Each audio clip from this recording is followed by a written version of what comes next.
What's up, y'all? Thank you for checking out the Hospitality Strategy Lab. My name is Jason Luttrell, and I have a little secret for you. I do not like making content all the time, and I don't because I kind of do the things that I want most of the time.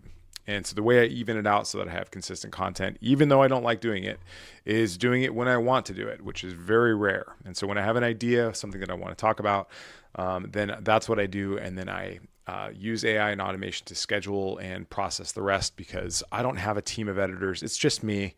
I'm the only employee in my company, and I have one guy that I work with that helps me with some of the more technical stuff, and that's about it. And so, but still, the problem remains. How do I promote my business? And this is something that a lot of my clients do have as well.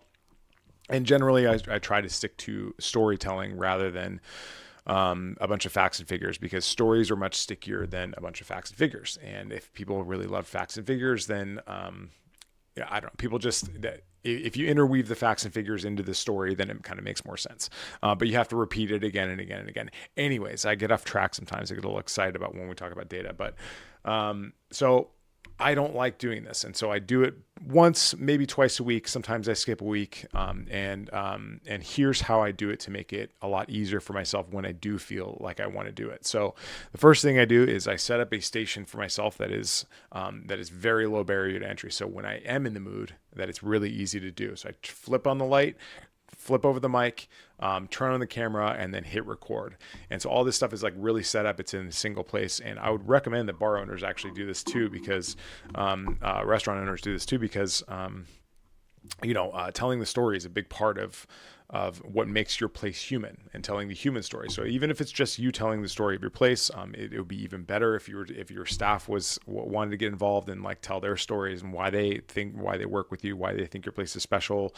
Maybe the chef talks about a dish and what they like about it, why it came to be, how it fits into the theme. These are all questions that people might have, but the storytelling that you have about your bar is really important, even if it's just you talking about it. And then so like what I do is I put these long form videos of me just talking kind of off the top of my head, and that goes into a long form video. And then because the engagement rate is slightly higher, although it's generally not very good on social media, generally speaking, is I will put it into a software called OneStream.live. And then OneStream, it will take that video that I've created with OBS. And OBS, I don't even know what it stands for, but it's an open source free software that I use to record.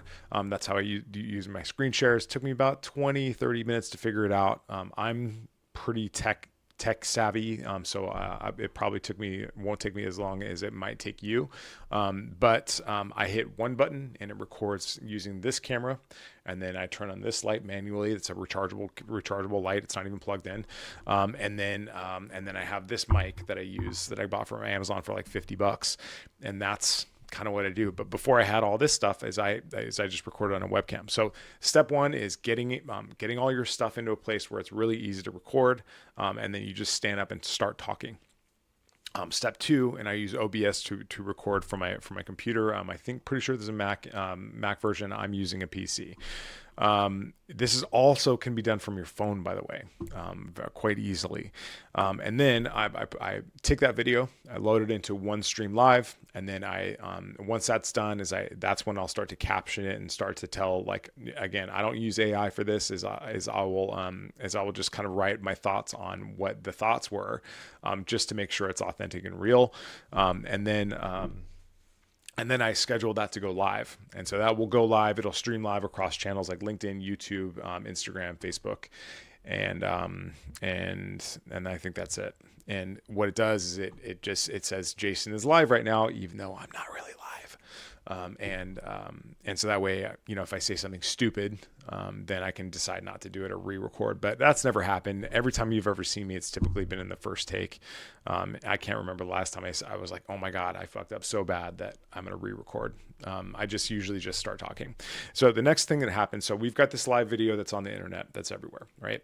And so it just goes out there, and then very low engagement, about 3% is the average, I think, maybe even lower.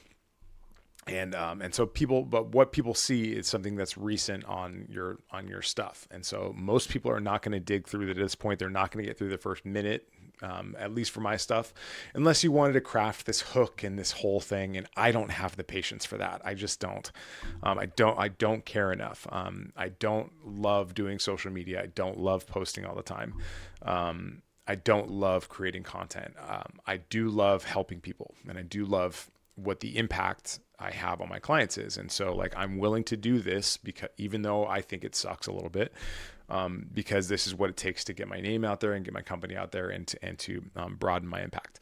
And so the next step is I'll take that same video, I'll rip the audio and turn that into a podcast, which is great for SEO. I get about 100 downloads per episode, something like that. So nothing crazy.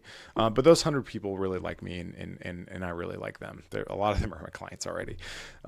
So the next thing is we put the video up upload the video from the computer into what I use Minvo. Although there are quite a few other things that do this.